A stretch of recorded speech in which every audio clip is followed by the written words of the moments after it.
jameni? Na ndio tumesema katika hiyo mpango tuko na mpango sasa ya housing fund, na tumesema katika hiyo mpango ya housing fund, na mimi nataka wale ambao ni wadosi, especially wale ambao wana represent wafanyikazi, tuelewane vizuri. Tumesema ya kwamba kila mwezi mfanyikazi atoe 3%,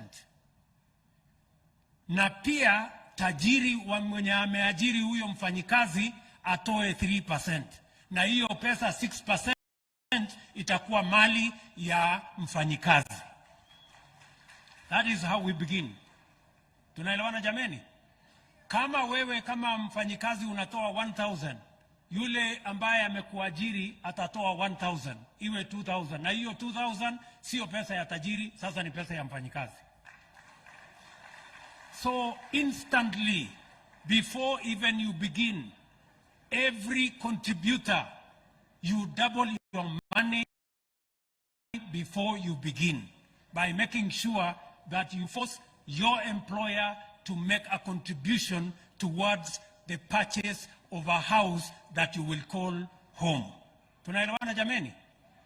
Na ndio mimi nataka niwaulize, kama wewe ni mtu ambaye unawakilisha wafanyikazi, na wewe hutaki huyo mfanyikazi awe na nafasi ya kuwa na nyumba, hutaki huyo mfanyikazi apatiwe na tajiri wake pesa ya kununua nyumba yake, wewe unawakilisha mfanyikazi ama umenunuliwa na tajiri utetee haki ya tajiri badala ya kutetea haki ya mfanyikazi? Sijui kama tunaelewana my friends. Tunaelewana? So mimi nataka ndio, kwa sababu hii maneno lazima tuambiane ukweli kama Wakenya jameni. Kwa sababu tusipoambiana ukweli tutakwama. Tunaelewana? So mimi nataka tuelewane hivi.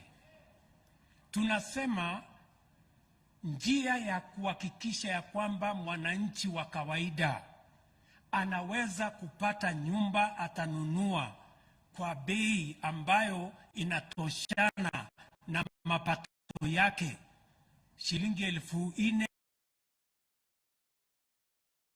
5,000, na baadaye awe na nyumba ambayo anaita ni yake. Ni kuhakikisha ya kwamba tunafanya pamoja, kwa sababu wewe, nimesikia watu wengine wakisema mimi niko na nyumba, mimi niko na haja gani na kucontribute. Wewe uko na nyumba kwa sababu uko na kazi. Yule ambaye hana kazi ni Mkenya pia, na hiyo kazi uko naye sio kwamba wewe ni special, ni kwa sababu tu wewe umepata bahati ya kuwa na hiyo kazi.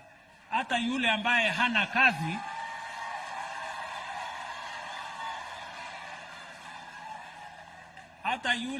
hana kazi, akipatiwa nafasi angefanya hiyo kazi wewe unafanya.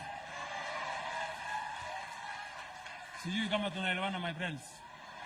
So kama umebahatika umekuwa na kazi, usimdharau yule mwingine ambaye hana kazi.